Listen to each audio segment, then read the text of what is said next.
e também Filipe Grilo, já presença habitual, economista e docente convidado da Porto Business School. A ambos, bem-vindos, obrigado por estarem aqui no programa. Álvaro Boeza, começa por si.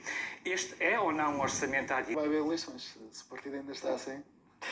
Filipe, pode agarrar esse comentário e, entretanto, leio-lhe uma pergunta que tem a ver com algo que o Álvaro acabou de dizer relativamente às contas. O Governo propõe para o Orçamento de 2025 um excedente de 0,3, ou pelo menos estima que seja 0,3, o que significa que haveria uma pequena variação apenas face àquilo que é projetado para este ano, que é 0,4, portanto uma ligeiríssima descida.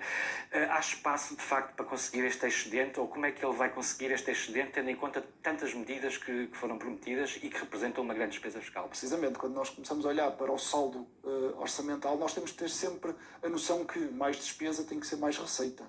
Ou seja, se nós andamos agora a aumentar a despesa para dar aos professores, aos enfermeiros, aos bombeiros, o que seja, depois, se estamos a prometer reduzir os impostos, isto não bate a bota com a perdigota. O que significa que há aqui alguma receita que teve que aparecer para compensar. Qual foi a solução? A solução foi a taxa de carbono.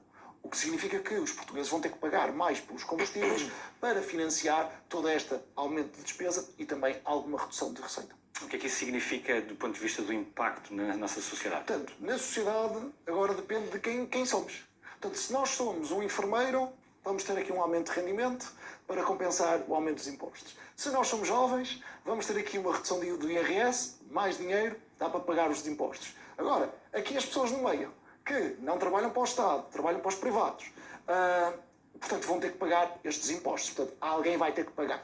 Ainda assim, deixa-me também dar uma nota interessante, o Governo foi coerente no IRS com a exigência que está a fazer às empresas. Isto é algo novo, no sentido em que a atualização dos escalões do IRS foi uma atualização de 4,6%, algo que nós já não vemos há algum tempo. Isto porque o Governo, em conjunto com, eu diria, a Iniciativa Liberal, o LIVRE e o PCP, aprovaram uma medida em que as atualizações do IRS têm que considerar não só a inflação, como a taxa de crescimento da produtividade. Essa é uma regra que agora foi definida no Parlamento. Portanto, qualquer governo teria que o fazer, não é? Mas, ao mesmo tempo, diz para as empresas qualquer aumento acima disto, vocês têm uma bonificação. E já agora esta dos impostos sobre os combustíveis. Muito bem, é isso mesmo, o enfermeiro tem... Mas há outra diferença. O enfermeiro que tem automóvel, que circula de automóvel, vai perder parte do aumento na gasolina ou no gasóleo. O enfermeiro que anda de trotinete ou transporte público, já não. E nem todas as cidades em Portugal, nem todas as pessoas têm transportes públicos de qualidade. E esse é um problema português. Nós temos poucos bons transportes públicos. Falta-nos ferrovia, e quando digo ferrovia, falta-nos alta velocidade, pequena, média, suburbana, mais metro, mais elétrico. Deixa só acrescentar, mas andar de bicicleta no Porto também pode ser um bocadinho difícil pela... Mas significa isso que talvez não tenha sido bem...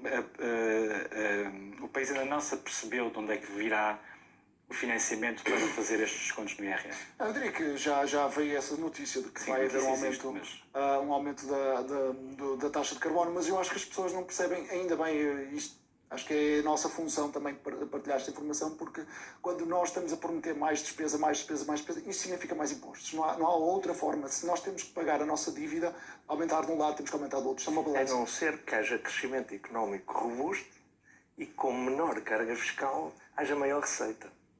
Sim.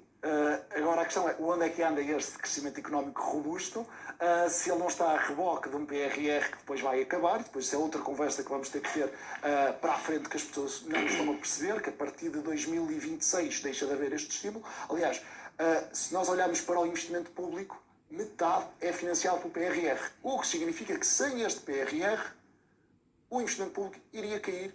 Significa também que as críticas... São dois fatores. O PRR é o aumento do consumo, com o aumento dos salários, e nomeadamente a função pública. Não é uma via responsável de crescimento económico. Se nós vamos estar a alimentar o nosso crescimento a partir do consumo, vai criar desequilíbrios sistémicos. Significa também que o PSD, no governo, acaba por fazer, relativamente ao investimento, aquilo que criticava aos governos anteriores, que era assentar muito desse investimento, não com participação nacional, mas nos fundos europeus. Se nós olharmos para o orçamento... Deixa-me introduzir o número, porque estão a falar, no caso da economia crescer, a estimativa é 2,1%. Portanto, a estimativa é de que o país, a economia portuguesa, crescerá 2,1% em 2025. Isto é demasiado otimismo ou é algo realista?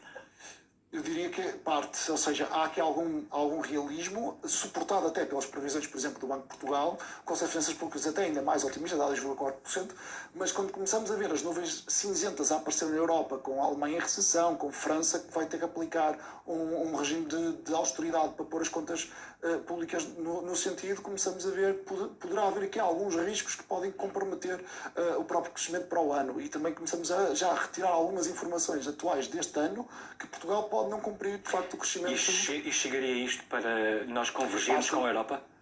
Para convergir, sim, porque a Europa também está a crescer muito, muito fraco. Mas basta a nossa economia claudicar para a receita fiscal também não crescer como era suposto e as nossas contas públicas ficarem à mostra. Álvaro, há o risco de... A questão do IRC, acho que as pessoas pensam que basta mexer num ponto percentual que faz toda a diferença. Não, de facto, ter a visão a longo prazo comprometida com o PS, se de facto fosse possível, que trouxesse uma visão mais transformadora do regime fiscal das empresas. E, portanto, não é por reduzir um ponto percentual que as empresas vão dizer agora vale a pena investir em Portugal. Não, é com aquela visão de quando eu investir, que vai demorar tempo, eu vou chegar e vai começar a ter o IRC de 15%, isso é que faz verdadeiramente mudar o regime. E, portanto, alterar um ponto percentual, eu diria, acho que nem valeria a pena alterar um ponto percentual. Se é para mexer num ponto percento, não faz sentido. Faria sentido colocar esse dinheiro e simplificar, por exemplo, o IRC. É mais importante para as empresas internacionais ter um regime de IRC mais simples, mais previsível, do que simplesmente esta quantidade de exceções. Já falei aqui, temos mais de 120 exceções ao código do IRC. E, portanto, se nós estamos preocupados com o dinheiro de redução de IRC,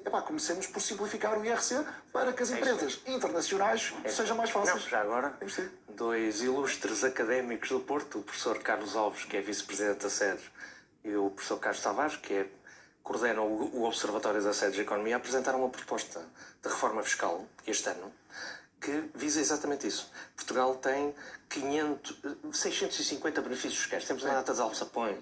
É preciso simplificar a fiscalidade. Não é só o IRC, toda a fiscalidade, torná-la, no fundo, mais justa, mais transparente, não necessitarmos... Só os poderosos é que podem recorrer a grandes fiscalistas ou juristas, escritórios de advogado. Para encher os bolsos dos construtores. Não vai servir para fazer mais habitação? Assim, se nós tivermos... A construção, qual é o problema da construção? A construção é um negócio a longo prazo.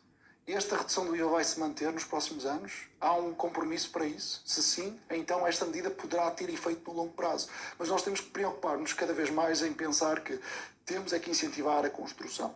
E, portanto, se nós temos problemas, e os construtores dizem que neste momento há outros problemas que estão a atrapalhar o ritmo de crescimento da construção, temos que alterar esses problemas. A fiscalidade é um pequeno problema no custo de habitação. Não é esse. Portanto, há problemas com licenciamentos, há problemas com os materiais de construção que agora as regras exigem, porque toda a gente tem que ter casas muito bem isoladas de certificado A+, mas não há dinheiro para o A+. Porquê é que não pode ser para o B ou para o C? E, portanto, nós temos que começar a pensar de forma estruturada o problema da habitação. Esse é outro problema em Portugal para o investimento e para a criação de empresas. A burocracia, a complexidade para o licenciamento de uma nova empresa, não só na construção. É brutal. Nós somos um país muito complicadinho. Precisamos de um simplex para tudo. Sim, por mim, eu já ando a dizer isto. Para mim o orçamento já está aprovado há 3 semanas. Obviamente que temos aqui ruído político e nunca se sabe que joker é que aparece. Que, de vez em quando um joker vai aparecer.